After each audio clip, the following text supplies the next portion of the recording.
truth is the most convincing story that maps onto reality, and that's why the central narrative is falling apart. Right now in the United States, people should not be walking around with masks. We must see the central narrative for the fiction that it is. We are Americans. While elections are sometimes messy, this was a secure election. The founders began the fight for human liberty and self-governance, and it's up to us to finish the job. I'll tell you what, we are in a truth emergency right now. This is the end game.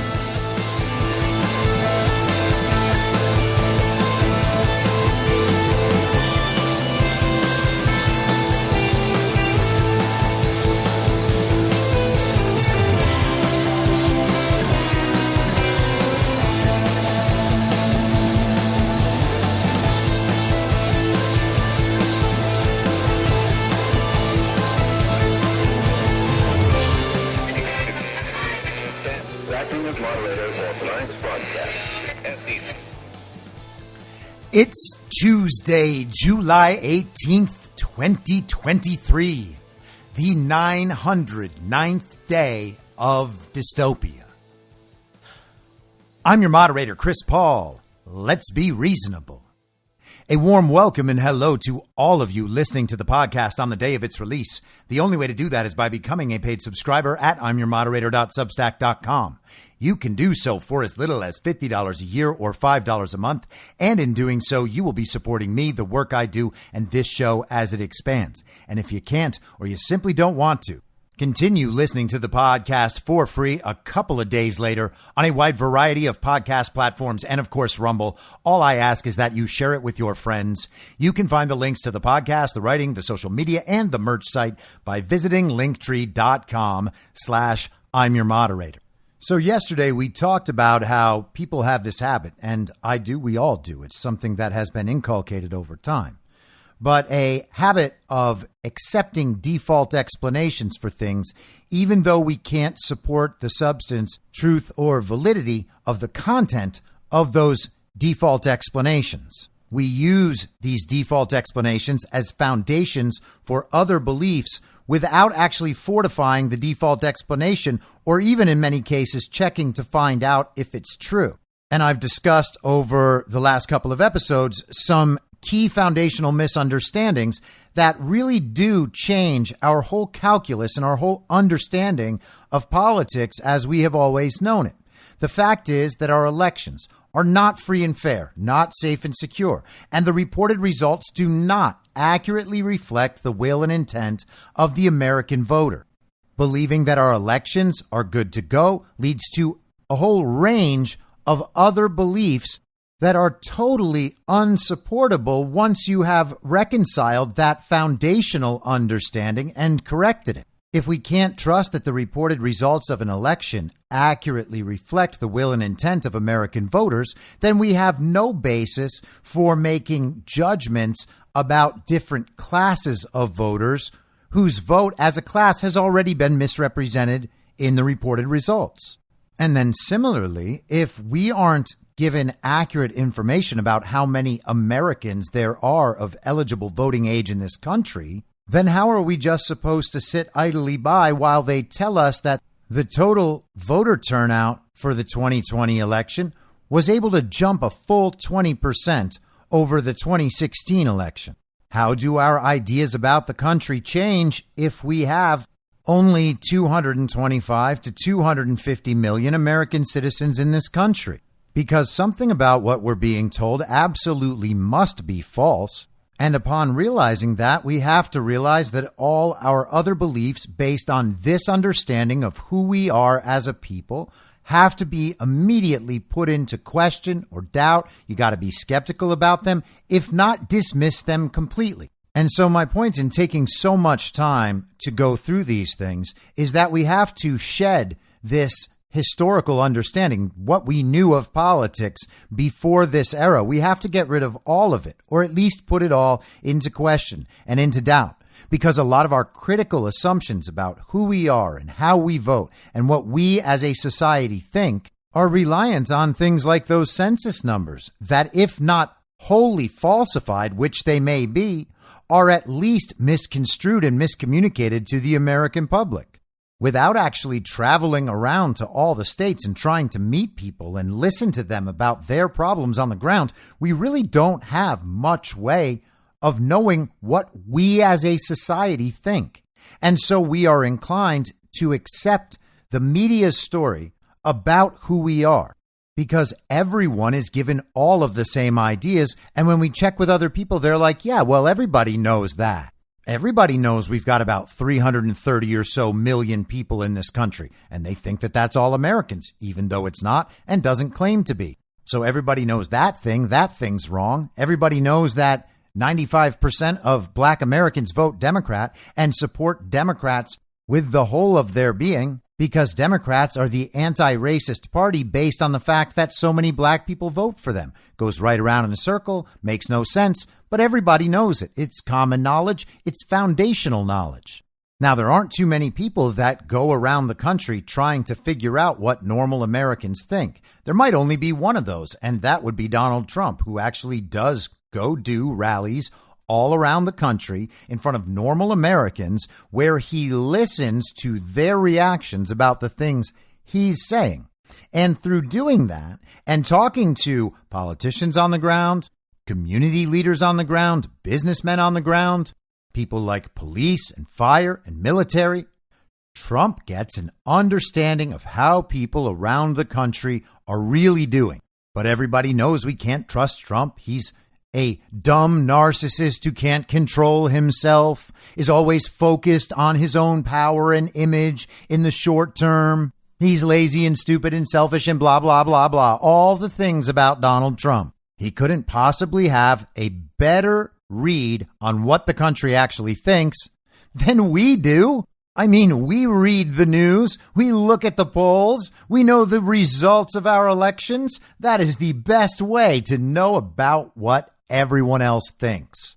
And it's always been that way. The TV always agrees with our interpretation of society. So why in the world would we change? The TV already knows we're right. And no, we didn't get our ideas from the TV. How could you even say that about us? And so I bring this up today because we were treated to a weekend of so much standard political analysis after the Blaze Media event where Tucker sat down and interviewed all of the GOP primary pretenders, obviously without Trump joining, and then a series of speeches over the weekend at Turning Point USA's Action Conference that they called, unfortunately, ActCon, which kind of makes the whole thing sound fake. It's an act or a con. Which one is it? But over the course of 2 days, we were treated to extended comments from all of the GOP primary also-rans who will eventually either lose to Trump in a legitimate primary or perhaps one will be the beneficiary of a rigged and stolen GOP primary election, forcing Donald Trump into a third-party run or a write-in candidacy. Either one of those will hold on to almost the entirety of Donald Trump's MAGA America First base and movement. No one on our team is going to watch a rigged and stolen primary and then vote for the GOP nominee just because that person is the person who can beat Joe Biden. But it's cute to see that they still kind of think that. So in Tucker's sit-down interviews, almost all of the candidates had really, really bad days. There was the meme going around with the Grim Reaper. I think it's from the cartoon Family Guy, where he goes from one door to the next, ending, metaphorically, the candidacy of each person at each door, a picture of the candidate as an effigy for his campaign lying there dead. Asa Hutchinson had a terrible day. Tim Scott had a terrible day. Donald Trump still says nice things about Tim Scott. And maybe Tim Scott is running to expose certain narratives and show the country that no one is interested in those narratives or in that brand of candidacy. It could certainly be true of all of these people, Nikki Haley, Asa Hutchinson. Maybe they are all just there to expose some brand of establishment conservatism so the country can feel like it has analyzed, dealt with, experimented with all of the varieties, and then returned to the correct choice in Donald Trump. I am open to that explanation. But that said, it's worth trying to understand all of these candidates, taking what they're doing at face value and seeing what that means and giving it kind of more of that old school political analysis. Knowing all the while that this isn't, in most senses, a real primary, and it may not be a real primary at all. There is no candidate in the field who's going to come anywhere close to Donald J. Trump. That has been proven beyond doubt at this point. The candidate everyone expected to be competitive and maybe even steal the mantle from Donald Trump was Ron DeSantis, and he has done nothing but drop in the polls consistently since his shadow campaign began last November.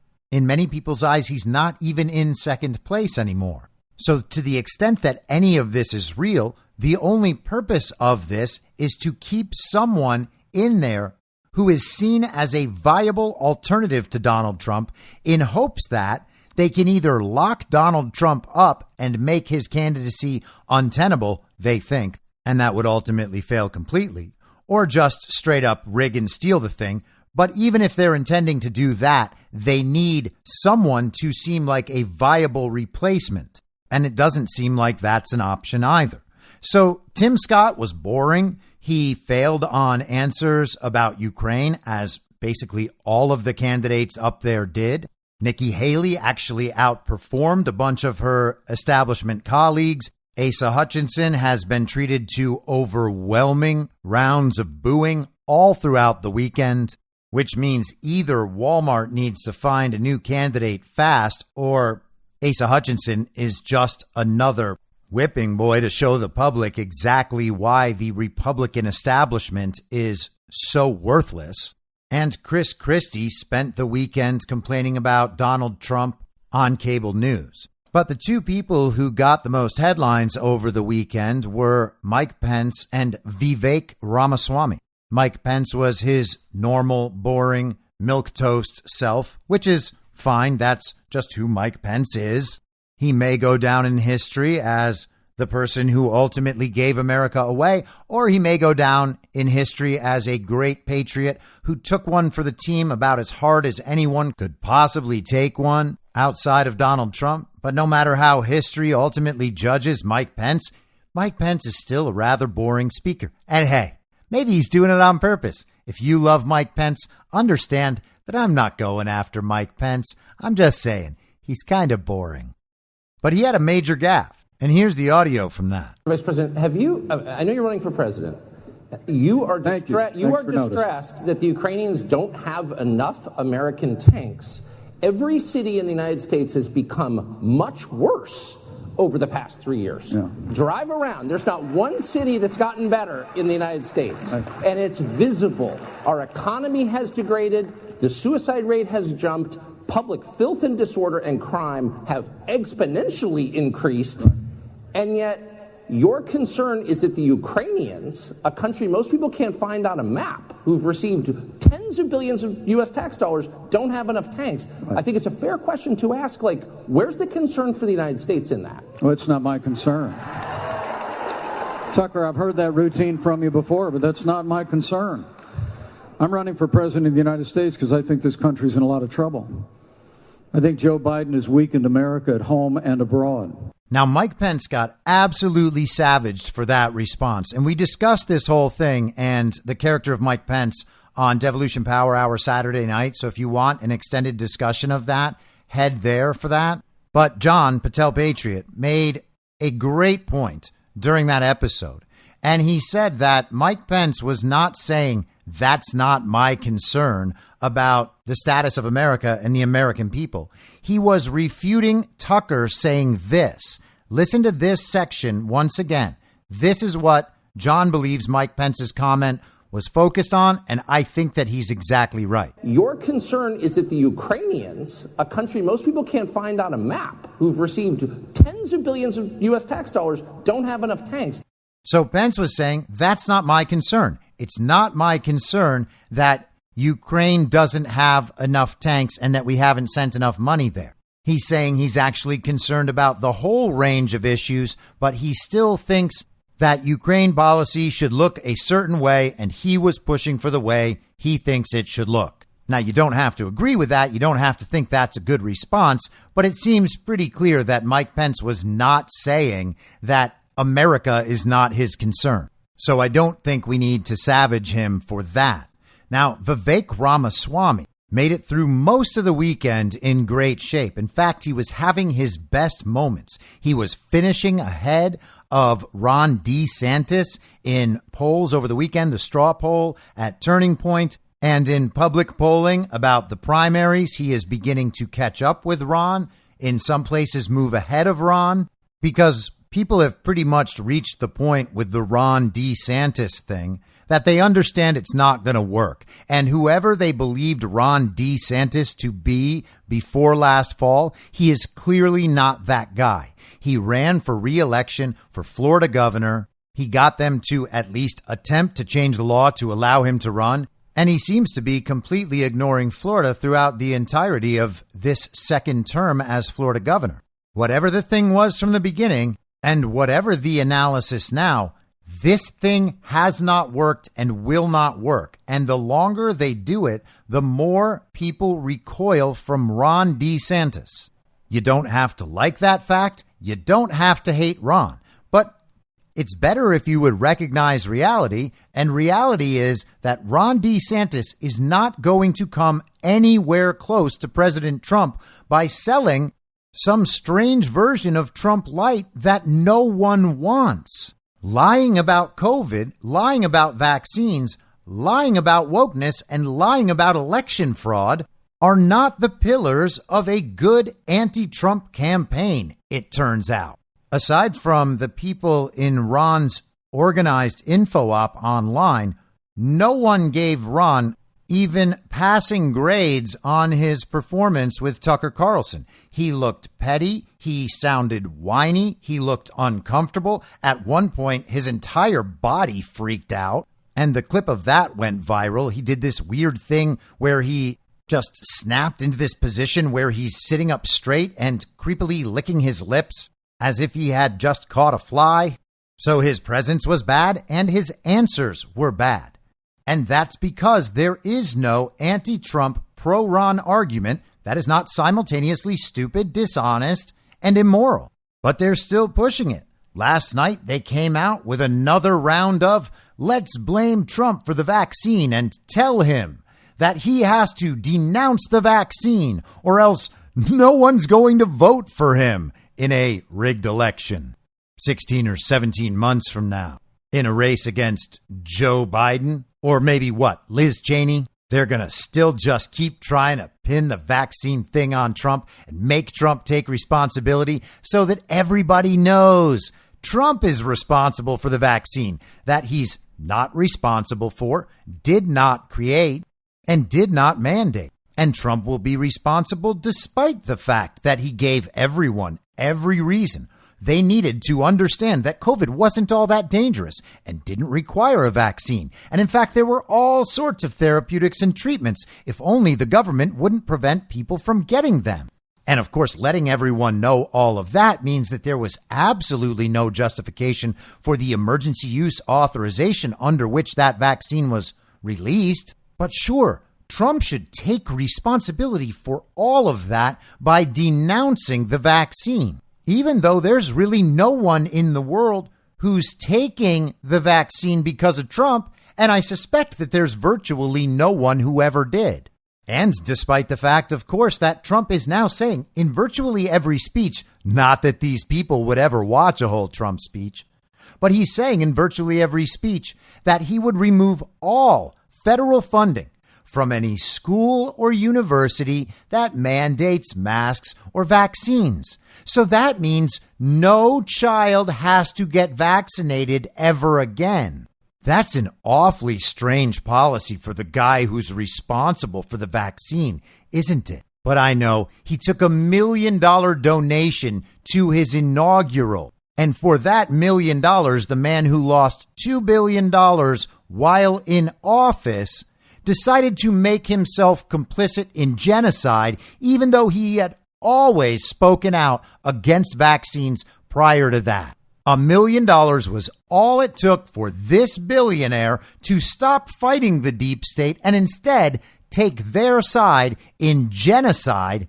And of course, he's still fighting the deep state right now. And pharma and all of its controlled media assets are still trying to take Donald Trump out as their very first most important priority. But yeah, Donald Trump is totally on their side. But Ron tried that last night, and he came out to give a big speech today in South Carolina. You know, South Carolina, where Donald Trump just had 50,000 plus supporters show up in a town of 3,000 people in order to attend a rally. That's South Carolina. Did 50,000 people come out for Ron? Come on.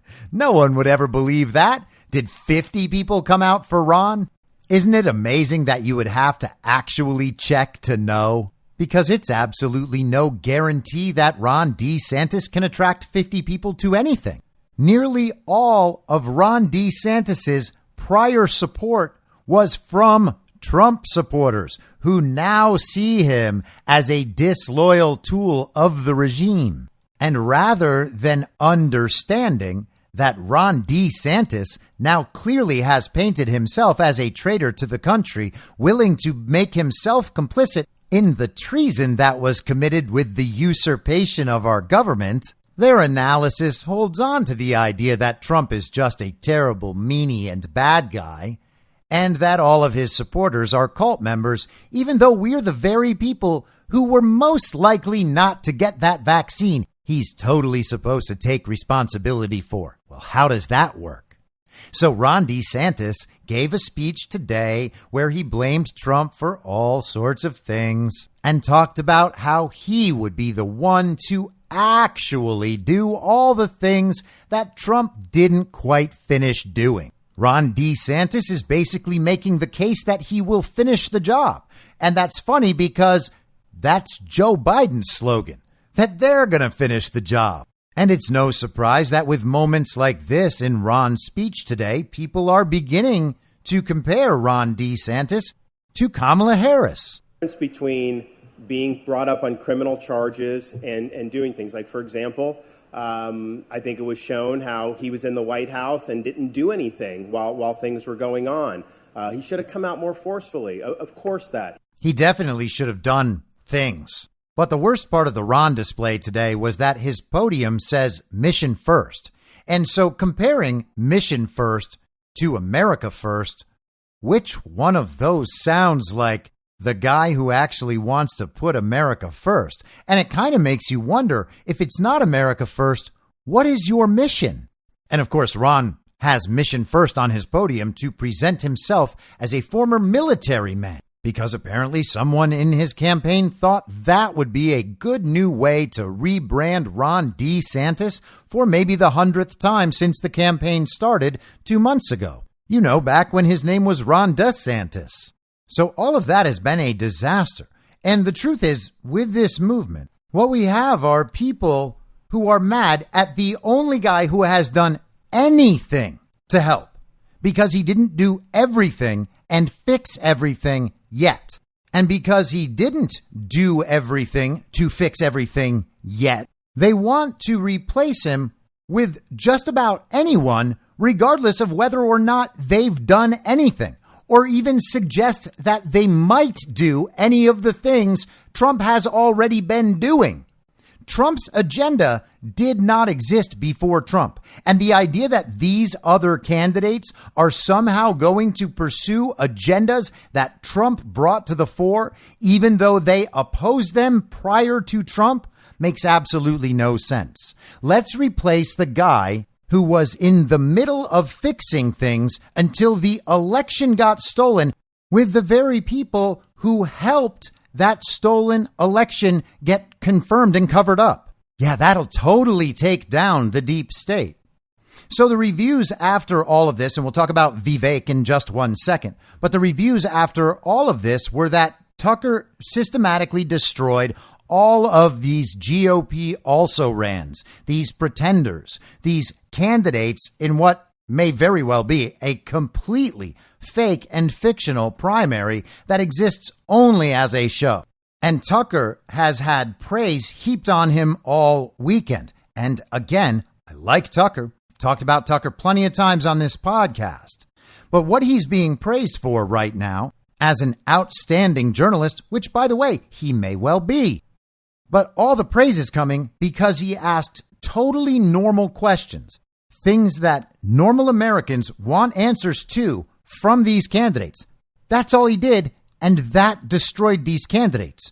Just asking them normal questions that they are not asked by normal mainstream media figures and outlets destroyed all of these candidates' careers. And that's what the reviews were. Not only does this destroy their candidacy in the primary, they're done. These people are just done. There's no future there for these people. No one's going to elect them. They're not serious candidates. They're not remotely up to the moment. And if they're not up to the moment now, when will they be? This is the moment. This is when things are important. If you are ever going to rise to the occasion, now is that time, and none of them are capable of doing it. Do we expect in the future that things are just going to become so easy and so lazy that we will all just go back to the before times where no one paid attention and all we want from our political leaders is to kiss our asses a little while during the campaign and then do whatever they want so that we can get mad at them and say that the other side is really the problem while our side is perfect? We're not going back there. So which one of these candidates actually matters? And the truth is that none of them do, but we are getting round 2 of, hey, this candidate matters. And I'm talking, of course, about Vivek Ramaswamy. And we might have, as I've said before, more iterations of this. There might be someone after Vivek. They've been talking about Brian Kemp and Glenn Youngkin running. Kemp has released a statement that he will not be running. So maybe the Murdochs and the rest of the GOP elite and establishment can draft Glenn Youngkin. But they are talking about how Ron DeSantis is not going to work. And that's coming from reports about what the Murdochs are talking about. You can disbelieve those reports if you want. It might be fake news. It doesn't really matter whether or not the Murdochs continue to support Ron. Barring locking Trump up, which would probably also fail, and rigging and stealing the primary from Trump, which would probably also fail, the Ron thing is over. It's irrelevant. There is no chance that Ron catches up to Donald Trump in any normal political fashion. He's not going to win the arguments that he has already lost. He's not going to be able to make up for the things that he's already said, the lies he's already told, the positions he's taken that make him complicit with the regime and show who Ron DeSantis apparently really is. And if you want to say this is not really Ron, this is all an act, then we still reach the same point where he is not going to beat Trump. If this is all an act, then he's not beating Trump no matter what, especially if this isn't even a real political contest. And it may well not be, because if we don't have free and fair, safe and secure elections where the reported results accurately reflect the will and intent of the voters, then the results of the primary don't matter in any way whatsoever. The private corporation that is the Republican National Committee is more than welcome to select Ron DeSantis as their candidate and give Ron DeSantis access to the ballot in all 50 states under the Republican Party. If that happens, we will simply figure out another way. Because it's not possible for the results of an election to matter if everyone in the country knows that the results of the election as reported are not accurate. And that is exactly what people will know 16 or 17 months from now if nothing is done in the meantime to fix elections. Trump never conceded. There are still active efforts in courts around the country. More information is coming out all the time. If Carrie Lake gets a positive decision, immediately the election fraud narrative goes away. There are so many different ways that the country can figure out at a critical mass that our elections are stolen, that the reported results in no way reflect the will and intent of the American voter. And if Trump's not enough and Carrie Lake's not enough, then Robert F. Kennedy Jr. will be. There are plenty of different ways to reach that critical mass about the American public understanding that our elections are stolen. And at that point, the results of rigged elections will not matter. And if the solution has to be outside of the electoral process, that's just fine. And by the way, that doesn't mean that the solution immediately becomes civil war or some kind of violent revolution. None of us want that moment to ever happen. And that's why tens and tens of millions of Americans have kept their powder dry throughout this entire time, knowing full well the truth about our elections and what has become of our country. That's not because people are passive. It's because they are smart, they understand what's going on, and they don't want to see the complete and total breakdown of society. There's one more thing worth noting about the Ron DeSantis thing, and this was from Laura Loomer yesterday. She wrote on Twitter, the RNC said in order to debate in their first debate on August 23rd, candidates running for president are required to have a minimum of 40,000 donors. However, I was looking at the FEC reports that just came out, and Ron DeSantis only has 16,841 filtered results that show up on his report for individual donations. It doesn't look like he's going to qualify for the debate. I don't see anyone else talking about this. Is the GOP chairwoman going to overlook the fact that DeSantis didn't meet the requirements? Ron DeSantis shouldn't be allowed to debate on August 23rd, according to these FEC documents that only show 16,841 individual campaign donations. And we shall see if Ron DeSantis is able to correct that problem by then. But he's also losing big money donors as well. Politico just had an article up the other day about how donors were backing out. The headline was Top Donors Souring on DeSantis. Start looking at Tim Scott. And there were also reports of him slashing campaign staff. Things are going just about as badly as they could possibly go. And that's why so many people are headed in Vivek Ramaswamy's direction. Now, I said months and months ago that Vivek Ramaswamy was quite clearly the Barack Obama version of Trump Light. Ron DeSantis is the Donald Trump version of Trump Light. Nikki Haley is the Kamala Harris version of Trump Light. Glenn Youngkin, if he steps into the race, will be the Mitt Romney version of Trump Light. They're going to try all the various archetypes. Someone mentioned to me the other day that Vivek Ramaswamy is the Andrew Yang of the 2024 uniparty right. And I can get down with that comparison as well, but I think he's more of a Barack Obama type. He is seen to be this young, articulate, brown man, as Joe Biden might describe him, but a great orator. He just brings that message of hope. It sounds in his voice like things will be better as soon as you let him control everything. And I've thought that all of that has come off completely inauthentic the entire time, but other people have not. And hey, maybe I'm wrong. I don't think I'm wrong, or I wouldn't maintain this position, but maybe I am. It seems to me, though, like people are just accustomed to liking whoever says the things that they want to hear. And Vivek Ramaswamy has made his entire campaign about saying the things that people want to hear. He is anti-woke, just like Ron DeSantis, constantly talking about the woke mind virus, as uniparty right villagers are prone to do. They pretend that they are totally immune to such things as a mind virus, while they mindlessly repeat the new slogan about what wokeness is and unceasingly cheer for whoever is the most proud that they can discern who has the wee-wees and who has the hoo-has. It is impossible to ever think of anything more important than that. We must let absolutely everyone know that we understand the most basic fact of nature.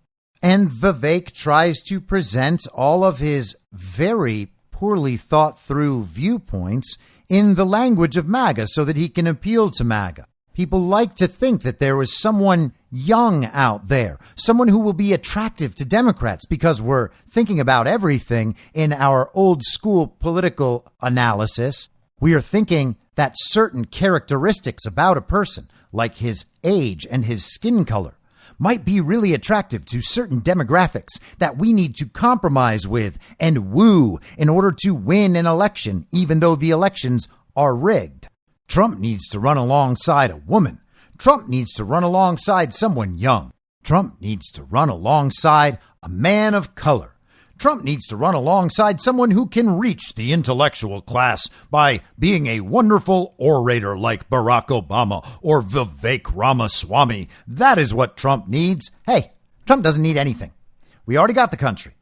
All Trump needs is a free and fair election, a safe and secure election, an election where the reported results do in fact reflect the will and intent of the American voter.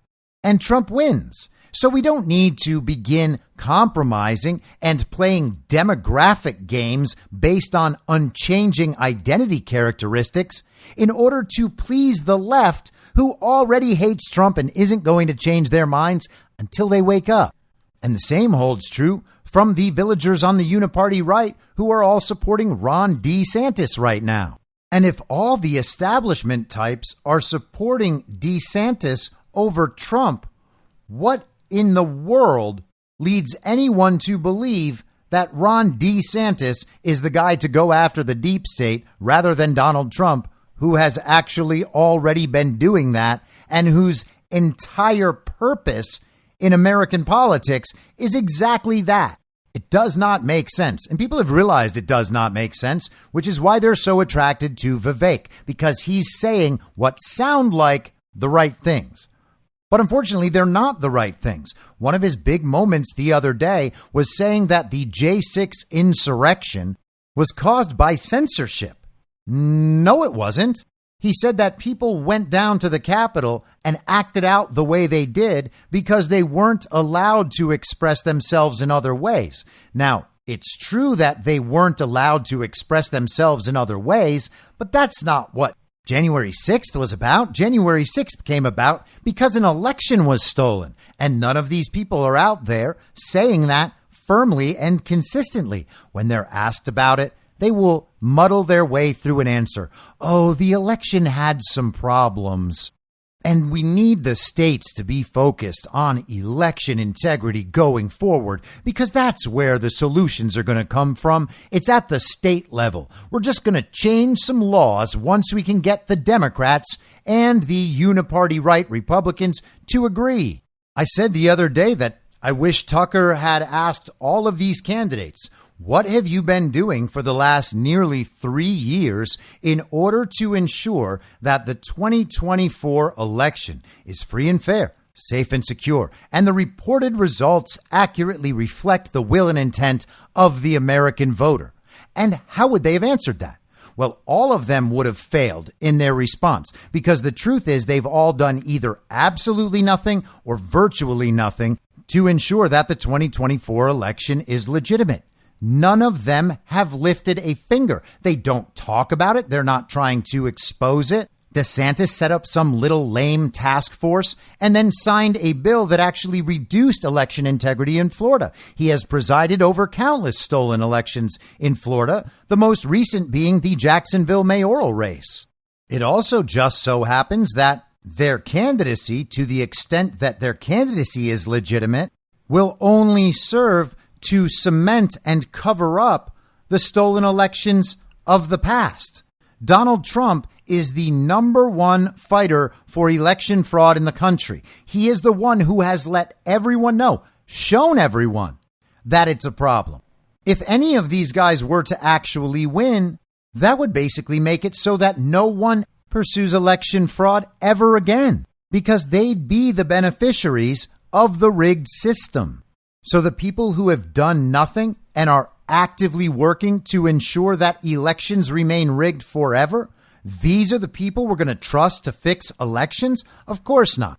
And Vivek Ramaswamy is no star on that issue either. But he made those comments about January 6th. That's not where he was back then. John Herald posted this last night on Twitter. Last week, Vivek Ramaswamy said censorship caused J6. But in the immediate aftermath of J6, he actually blamed Trump by condemning him and calling what he did, quote, downright abhorrent. Vivek had two tweets that John enclosed. What Trump did last week was wrong, downright abhorrent, plain and simple. I've said it before and did so in my piece. People like DC Drano began digging through Ramaswamy's old tweets as well. And he posted this one from July 9th, 2020. Wearing a mask equals personal responsibility. It's puzzling when conservatives oppose it. But before deriding them, remember this. CDC and WHO discouraged wearing masks in March, a noble lie to save masks for healthcare workers.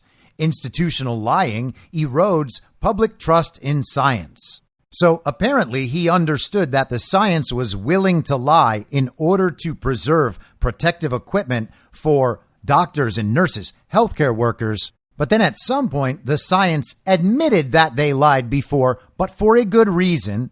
And so now it's important that everyone wears a mask, even though the science knows these masks don't work. So Vivek has this interesting habit of always saying something that sounds like it's sort of right and maybe in opposition to the really bad people, but it's never actually right, and he's always protecting the central narrative while he's saying it. The statement I just read calls out the scientific community for lying in one instance, but then says we should basically still trust them and go ahead and wear the masks while protecting the idea that the masks work. His claim that censorship caused J6, well, there's an element of relevance there. Censorship was a problem, and J6 is included in that censorship problem. But that's not what caused J6. He's still protecting the ultimate narrative of J6 as a very violent insurrection and still ignoring the fact that that whole event came as a result of the usurpation of our country. We don't need to be satisfied with being thrown crumbs by someone who thinks that we will just accept a statement that sounds like it is sort of on our side compared to the mainstream media. Is this the best we can get? The best we deserve? Oh, no, we don't expect them to be morally or factually correct. We just expect them to be better than the very worst people. Well, that's not good enough. We haven't come all this way through this terrible situation to reach that point. We don't just say, okay, fine, we'll compromise with this and go back to sleep thinking that everything will just go back to normal. Oh, you know what? We can all agree on Vivek. And as long as we do that, everything's going to be okay. And Vivek's got some unfortunate vaccine positions as well. On March 11th, 2021, he tweeted, Biden says all adults will be vaccine eligible by May 1st. That's good news. Give credit where due. And then there's this from Friday in the New York Post. Vivek Ramaswamy's pharmacy firm to sell experimental drug in $7 billion deal. A pharmaceutical company founded by Republican presidential candidate Vivek Ramaswamy is reportedly in talks to sell an experimental drug in a deal that could be valued at more than $7 billion. Roivant Sciences, which Ramaswamy started in 2014, has worked to commercialize drugs held up in development by acquiring them and then creating subsidiaries to develop them, according to the Wall Street Journal. In February, the same day he publicly announced his White House bid, Ramaswamy revealed he was stepping down from Roivant's board to focus on his 2024 presidential campaign. Months before, in November, Roivant secured the rights to an in-trial medication that can treat debilitating stomach diseases like Crohn's and ulcerative colitis. The article notes that Roivant acquired its stomach disease treatment from a deal with Pfizer late last year. And then this is from Just the News on Saturday.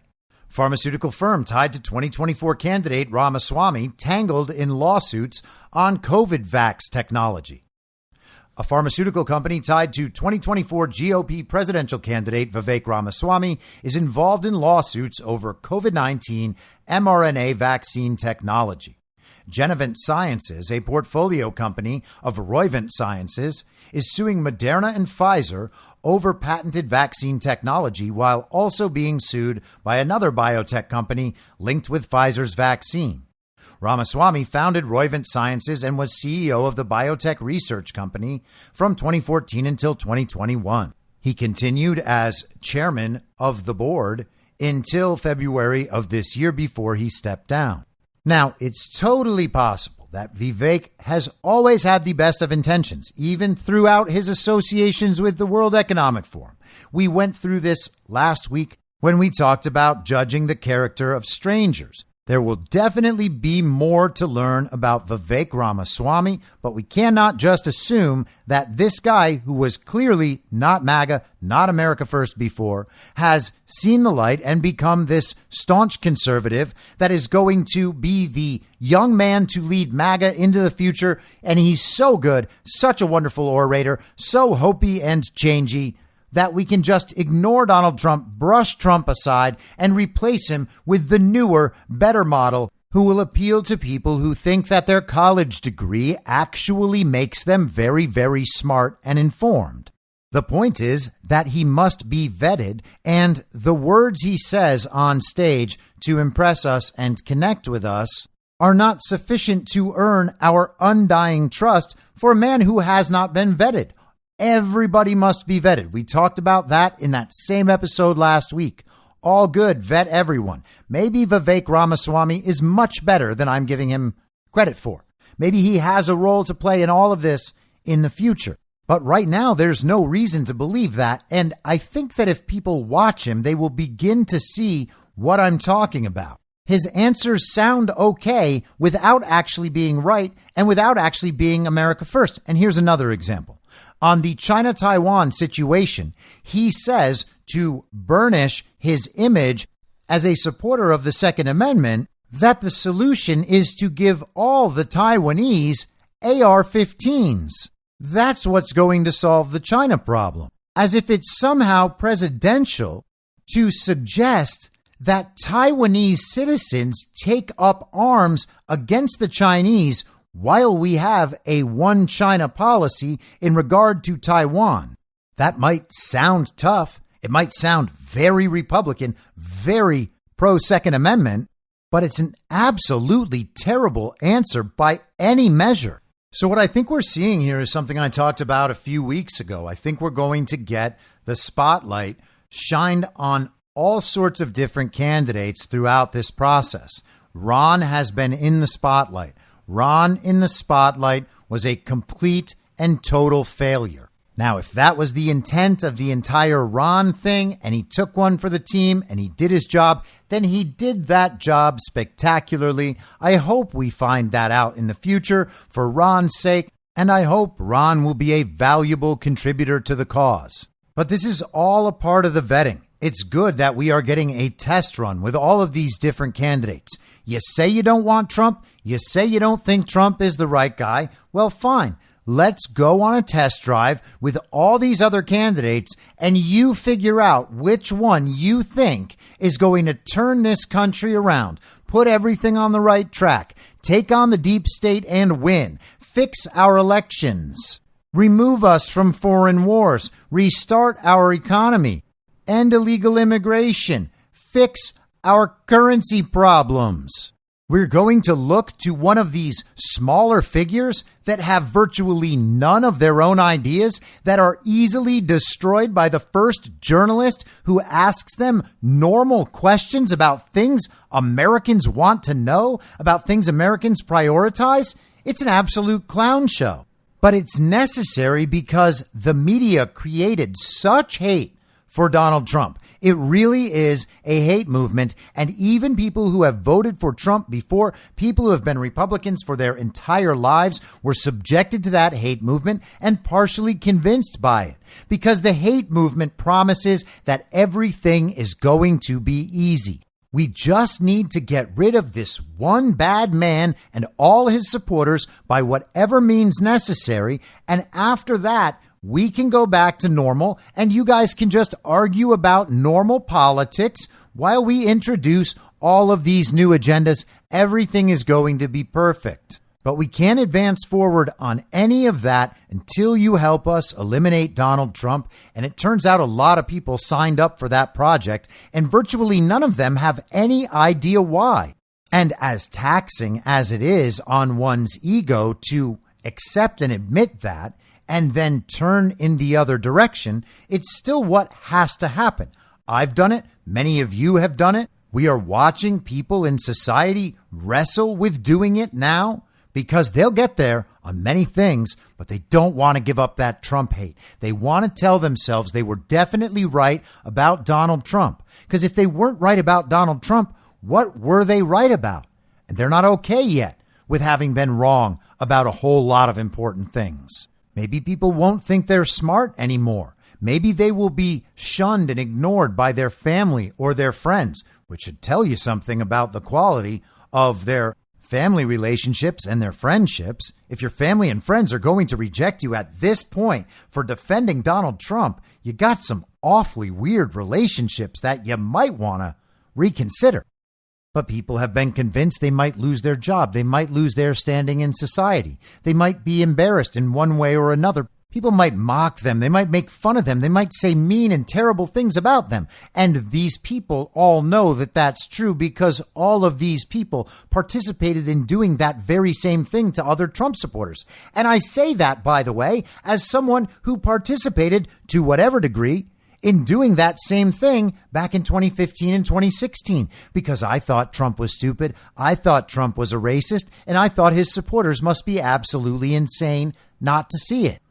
But at some point, we all just have to deal with reality if we want to move forward and we want to have nice lives and we want to consider ourselves honest people. It's amazing to me that everyone has their take on what Trump must start doing or stop doing. He needs to do this. He needs to stop saying this. He needs to do that. He needs to stop insulting people this way. Everybody has some request about what Donald Trump must do, because once Donald Trump changes, they say, then they will change.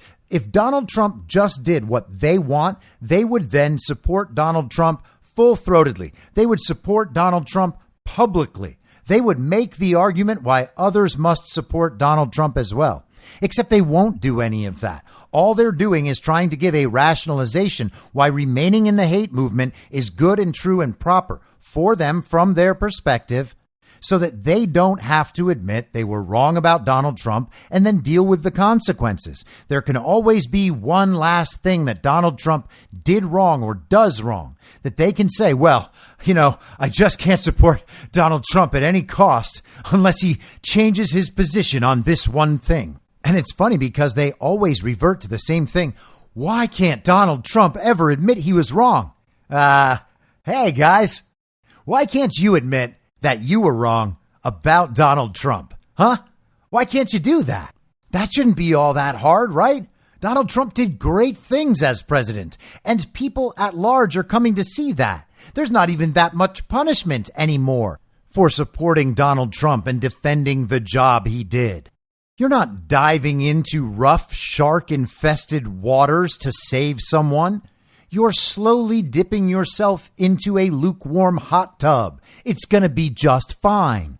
But people just can't bring themselves to do it. They're worried about their reputations, I guess. Maybe they think it's rational to prioritize something more than the fact that our country was usurped in coordination with the global communist regime and our foreign adversaries.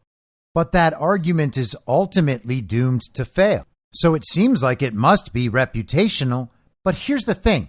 Hey, everybody, we will absolutely accept your apology.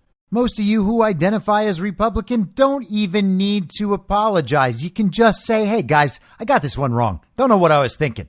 Can we all do this? And we will be like, absolutely.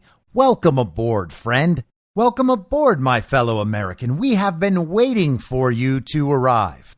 And if it takes us auditioning every single alternate candidate that anyone can possibly come up with, well, then, hey, that's just fine. We'll go through and vet all of these people. And when that's all over, we can all decide whether or not any of these candidates could possibly be taken seriously as a presidential candidate in 2024 in opposition to Donald Trump. And the truth is that there's not one with a single iota of a chance of doing that. And the whole thing about winning doesn't matter if the elections are rigged. There's certainly no one better to fight for free and fair elections out there than Donald Trump. The decision is easy. Now, before we wrap up today, I want to talk a little bit about the ongoing effort to get Trump.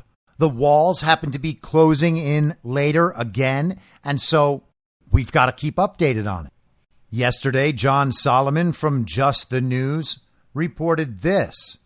FBI tipped off Biden team and Secret Service about plan to interview Hunter. Agent tells Congress.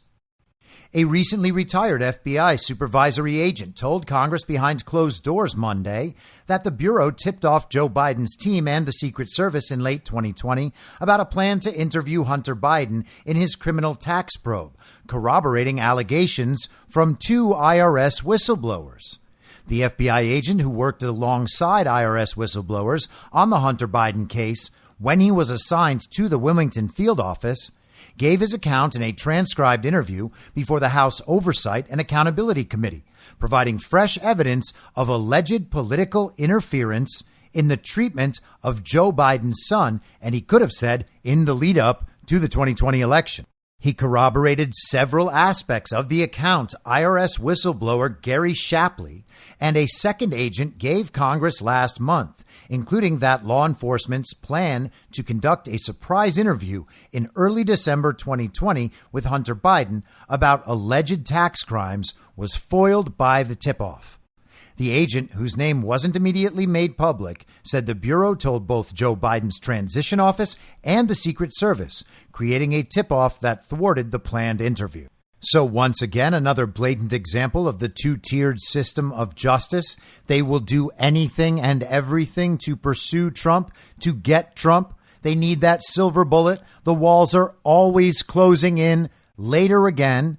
And the Bidens get the most preferential possible treatment from all sides.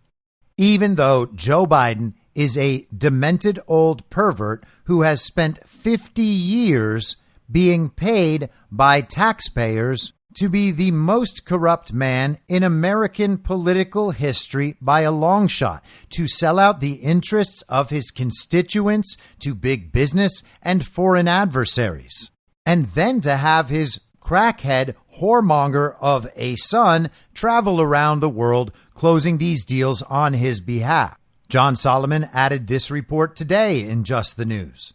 Forbidden questions, denied warrants, witness tip-offs. Agents detail interference in Biden probe. Adding on to the earlier report about what this witness testified to in these closed-door hearings on Monday, Solomon writes, in the interview with Congress on Monday, aides said, the retired FBI agent said, and he includes a bulleted list here, 1. Multiple witness interviews were planned in the Biden family probe for December 8th, 2020, with he and Shapley assigned to interview Hunter Biden. 2.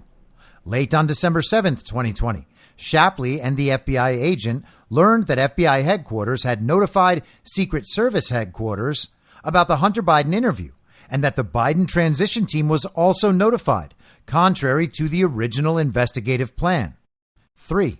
The next day, the FBI agent and Shapley were instructed not to approach Hunter Biden's house and instead would have to wait until Hunter Biden contacted them, an instruction the FBI agent said he had never gotten before. And 4. Hunter Biden never approached them and the interview never happened. Solomon goes on. In just a few short months, 3 GOP-led House committees, Oversight, Judiciary, and Ways and Means, have uncovered more than a dozen alleged instances of interference and abnormal meddling in the Hunter Biden and Joe Biden probes. Here are some of the biggest revelations. Number 1, FBI and IRS agents were told they could not ask questions about Joe Biden in connection with the probe into his son's foreign business dealings. We weren't allowed to ask questions about Dad. We weren't allowed to ask about the big guy. We weren't allowed to include certain names and document requests and search warrants. So we were precluded from following that line of questioning, Shapley said during a recent interview. 2, agents were denied search warrants for both the guest cottage on Joe Biden's property where Hunter Biden lived and a storage locker where the first son stored some of his business records that law enforcement sought as evidence. The agents said they had met the standard of probable cause required for such warrants. So there are a few different ways to parse that, but the important point is that the higher-ups did not allow the agents to seek the warrants to get that information, that particular information. 3. In addition to the tip-off about the planned Hunter Biden interview, agents have testified that Hunter Biden's legal team was alerted by federal prosecutor Leslie Wolf to plan to search the storage locker. No sooner had we gotten off the call than we heard AUSA Wolf had simply reached out to Hunter Biden's defense counsel and told him about the storage unit, once again ruining our chance to get to evidence before being destroyed, manipulated, or concealed. And that sounds like rather extraordinary corruption. And maybe even obstruction. How about that? 4. The IRS and FBI had gathered evidence that Hunter Biden had not paid taxes on at least $400,000 from the Ukrainian energy firm Burisma Holdings dating to 2014. But prosecutors did not charge that crime and allowed the statute of limitations to expire. 5. The FBI had corroborated Hunter Biden's laptop as far back as November 2019 and knew the device was not part of a foreign disinformation campaign. An entire year before intelligence community experts and surrogates of Joe Biden's campaign made the false allegation. And again, not only is that astounding on its own, but that laptop contained exculpatory evidence for Donald Trump's Ukraine impeachment hoax. But that coup attempt against the American presidency doesn't matter because it was Donald Trump. And everybody knows that Donald Trump is bad, so it doesn't matter what you accuse him of. He's probably guilty of it. And no, this is not an act of scapegoating as part of a hate movement. Number 6, FBI counterintelligence agents who probe foreign espionage operations were interested in the Biden's dealings with a Chinese energy company that was tied to the communist country's military. The FBI is considering a lot of national security type issues here, Shapley said when asked about CEFC China Energy. Number 7, prosecutors were pressured by the Biden team. Shapley alleged that Hunter Biden attorney Chris Clark threatened prosecutors that if they charged his client, they would be committing career suicide. That's a quote. 8. Agents had evidence that Joe Biden may have been involved in his son's dealings with the Chinese energy firm, including testimony from a family friend who said he saw the future president meet the Chinese executives in 2017, and a text message in which Hunter Biden pressures the same executives for money by claiming his father was with him at the time. And just an aside on that story, Donald Trump in his interview with Lou Dobbs on yesterday's episode of Lou Dobbs' Great America Show, Trump actually supplied some doubt about whether Joe actually was sitting next to Hunter when that text message was sent. So that is interesting. Make of that what you will. If you want to hear it for yourself, go listen to Donald Trump on Lou Dobbs' Great America Show, which is, by the way, a really good podcast.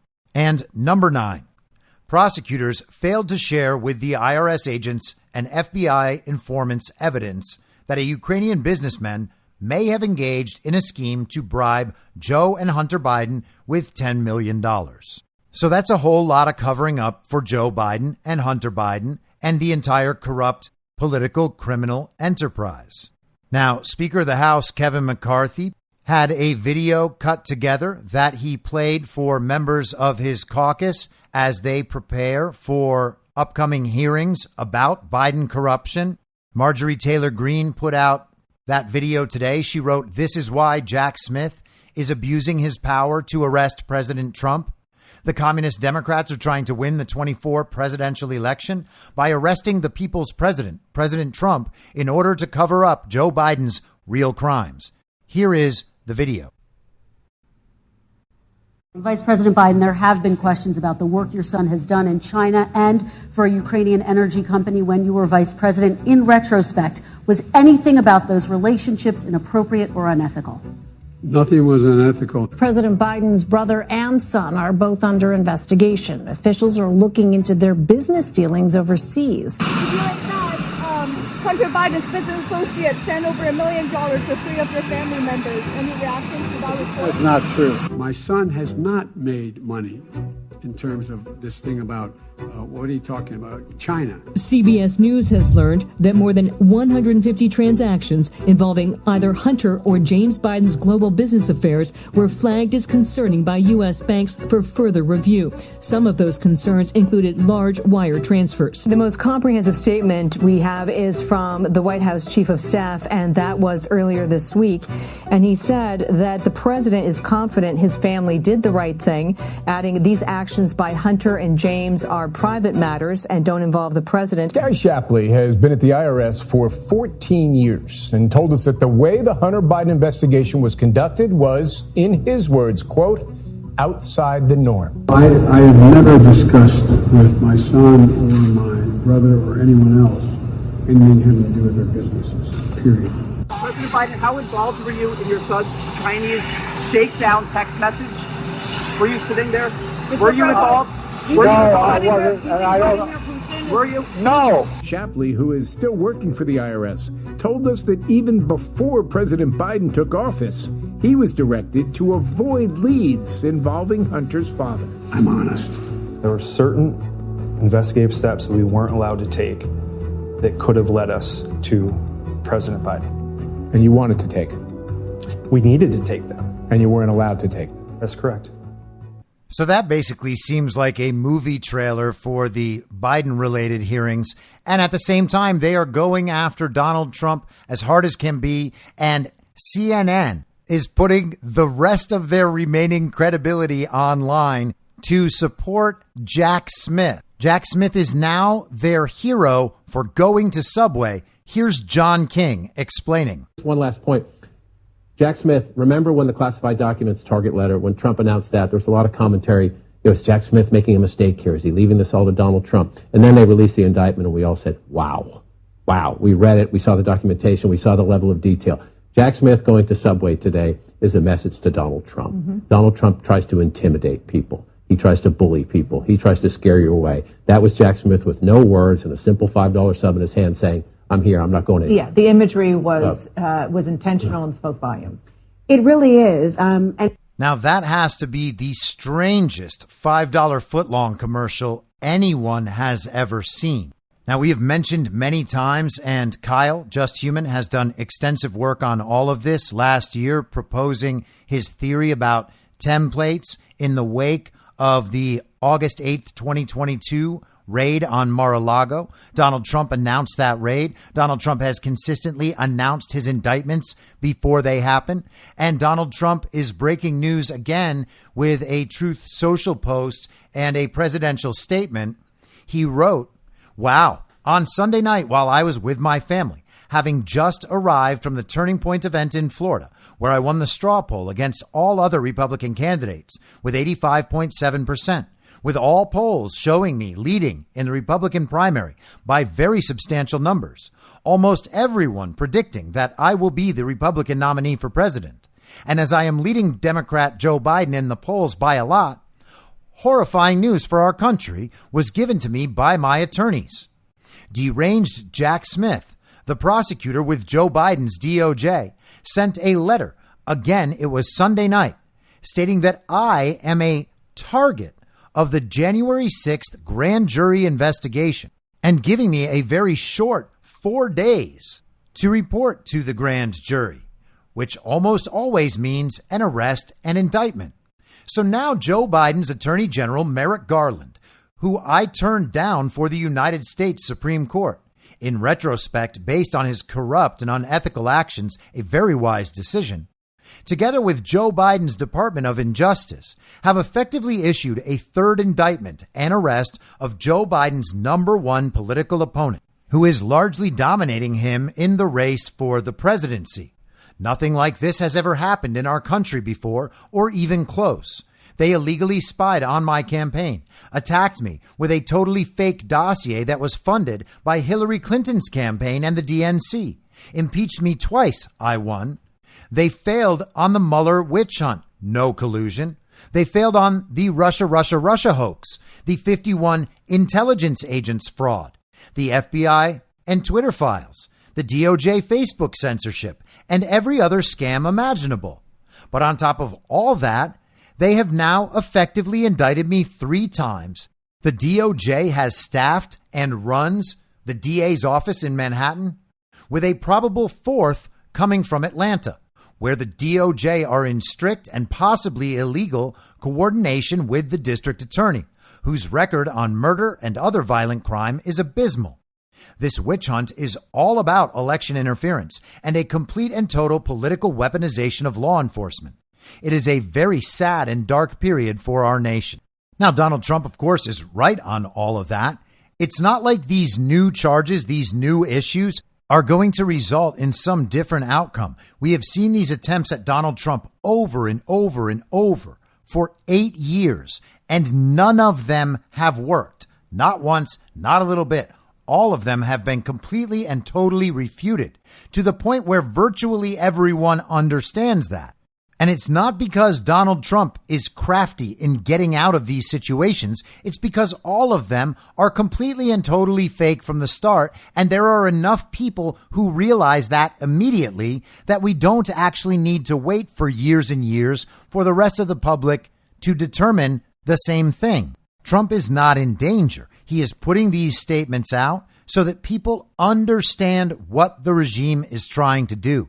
Donald Trump confidently and humorously goes to each and every one of these events and talks about exactly what the enemies of this nation are doing. And people are finally beginning to listen and to hear him and to understand the point of all this. There is only one choice here. You either want these problems to be fixed and for America to work as we were promised it would work, which requires all of our involvement and our support in fixing this, which does require supporting Donald Trump. Or at some point, it's clear that your priority is to remove Donald Trump from the conversation. Because if Donald Trump is removed from the conversation, then the regime wins. And if the regime wins, then all of the people who supported the regime throughout this time win as well. Or at least they think they're going to win, because they're acting in all the ways that the regime usually incentivizes. But the thing is, they're not in the club, and they're never going to be in the club. And if the regime wins and we get to 2030, those people are all going to own nothing and be happy, just like all the Trump supporters. I'll be back tomorrow at the same reasonable time on the same reasonable podcast network. I don't have a network. Masks and lockdowns don't work. They lied to you about a pandemic. And Joe Biden will never be president. In my mind, that's the end game. If you're listening to this episode for free, you can support me and support the show and the work I do by signing up for a paid subscription at imyourmoderator.substack.com. You can do so for as low as $50 a year or $5 a month. Comes out to under $0.25 per episode, and you'll blast right through the paywall for all of the writing. The merch store is www.cancelcouture.com, and you can find everything else by heading to Linktree, linktree.com/imyourmoderator. And I'll see you soon out on the range.